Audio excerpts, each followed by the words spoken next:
যে ইনশাল্লাহ যদি জুলাইতে খুলে দেয় অথবা আগস্টে খুলে দেয় তাহলে আমাদের জন্য ভালো হবে, আমাদের যারা প্রবাসী বাইরে আছে তাদের জন্য ভালো হবে, নতুন যারা আছে। আর 18,000 যেহেতু আগে যাবে, 18,000 শ্রমিকদের যেহেতু আগে কাজ করা হবে, তো সেই ক্ষেত্রে যারা নতুন আছে তারা কিন্তু অলরেডি পিছিয়ে যাবে।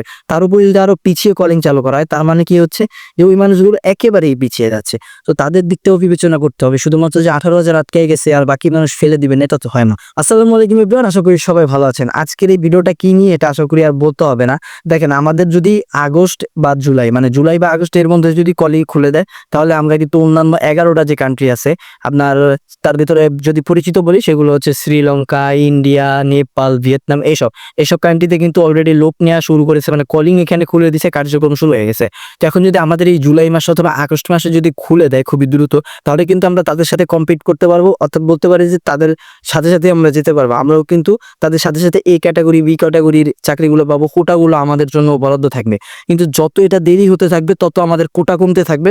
এখন যে সিন্ডিকেট যে ওয়ার্ডটা, এই সিন্ডিকেট ওয়ার্ডের সাথে আমরা পরিচয় হয়েছি কয়েকদিন আগে, এখনো আমরা পরিচয় হচ্ছি। বারবার আমাদেরকে বলা হচ্ছে যে সিন্ডিকেটের কারণে কলিং খুলছে না, সিন্ডিকেটের কারণে কলিং খুলছে না, সিন্ডিকেটের কারণে মানুষ ভোগান্তিতে পড়ছে।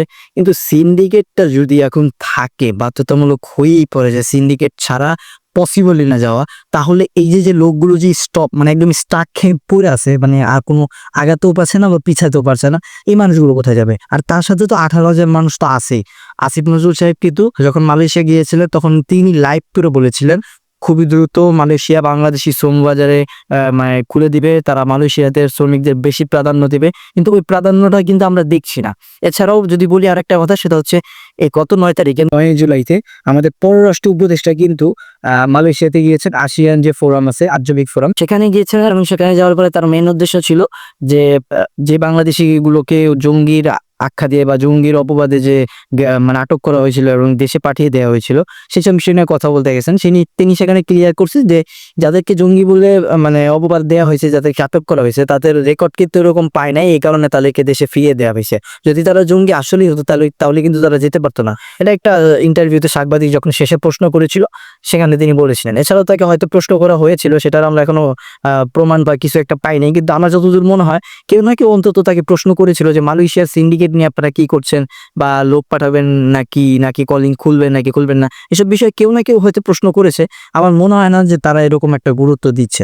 কেননা দেখেন, কয়েকদিন আগেও আমরা দেখলাম যে মানে খুবই গুরুত্ব, মানে 18,000 শ্রমিক আগে চলে যাবে, তারপরে বাংলাদেশি শ্রমিক অনেকদের তাদের কপাল খুলে যাবে, পরিবাররা কি বলবো আর ভাই, এখন মানে এত খারাপ লাগে এইসব বিষয় যে একটা সিন্ডিকেট নিয়ে এত ইস্যু হয়ে গেছে। হ্যাঁ, সিন্ডিকেটটা না থাকা উচিত। সিন্ডিকেটের কারণে যেই পরিমাণ টাকা দিয়ে যেতে হয় তার চেয়ে কম পরিমাণে টাকা অন্যান্য দেশে যাচ্ছে।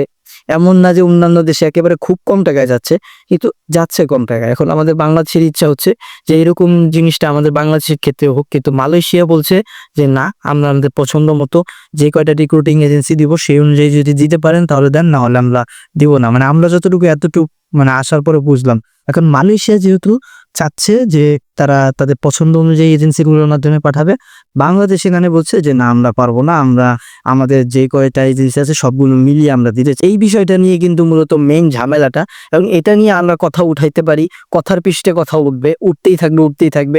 পরে দেখা যাবে কি এইগুলো উঠাইতে এমন একটা সময় পার হয়ে যাবে যখন অলরেডি নেপাল বা অন্যান্য 12টা দেশ, নেপাল, ইন্ডিয়া, ভিয়েতনাম, শ্রীলঙ্কা, সব জায়গা থেকে লোক চলে গেছে এ গ্রেড বি গ্রেডের চাকরিগুলোতে। যত খারাপ কাজ আছে ওই বাংলাদেশের কলিং খুলবে, তারপরে এই খারাপ কাজে যাবে। এরপরে নাম কি হবে যে মালয়েশিয়া তো একে তো মানে বলছে যে সিন্ডিকেট তো থাকতেই হবে, তার উপরে আবার এই মালয়েশিয়ার জন্যই আমরা খারাপ চাকরি পাচ্ছি। অথচ আপনি দেখবেন যে এটার মেন পিছনে যদি কারো দোষ দেওয়া থাকে তাহলে আমাদের দেশের সরকারেরই দোষ পড়বে আগে।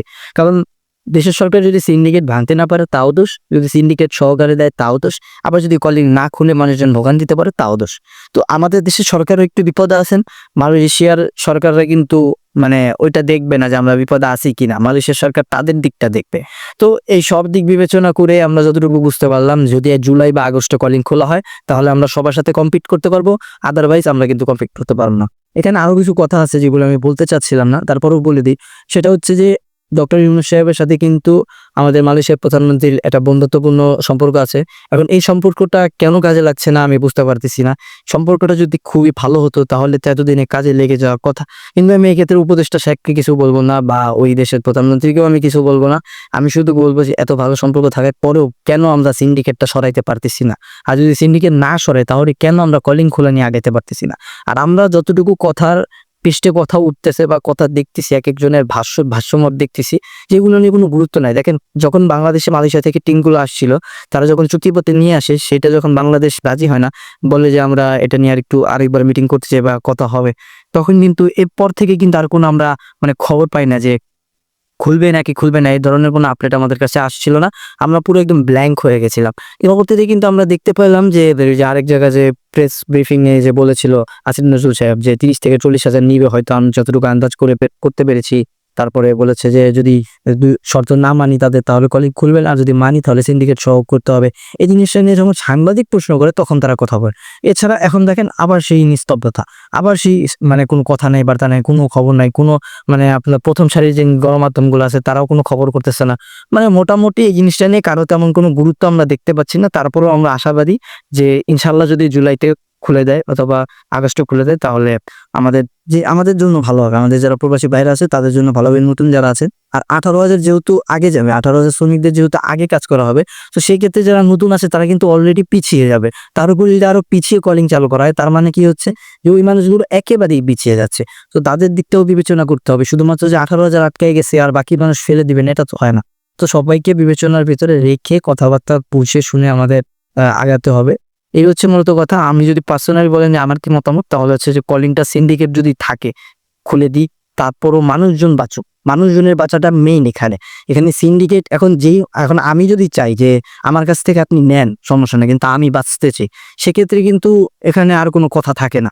তারপরও এখন যদি আরেকজন বলে যে না তুমি মরে যাও তারপরও তোমার বাঁচতে হবে, এটা তো হয় না। এই ধরনের কথা কিন্তু লজিক খাটে না।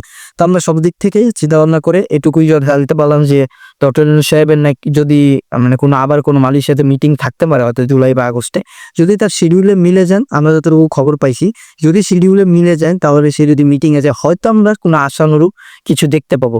তো ওই কয়দিন আমাদের অপেক্ষা করতে হবে।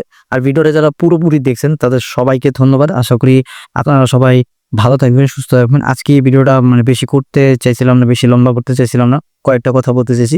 কিন্তু কথার পৃষ্ঠে কথা চলে আসে। তারপরে যদি রিকোয়েস্ট করতে বলেন আমাকে, আমি আপনাদের সবার মেয়ে আমি এটুকু রিকোয়েস্ট করতে পারি যে প্লিজ কলিং খুলে দেন।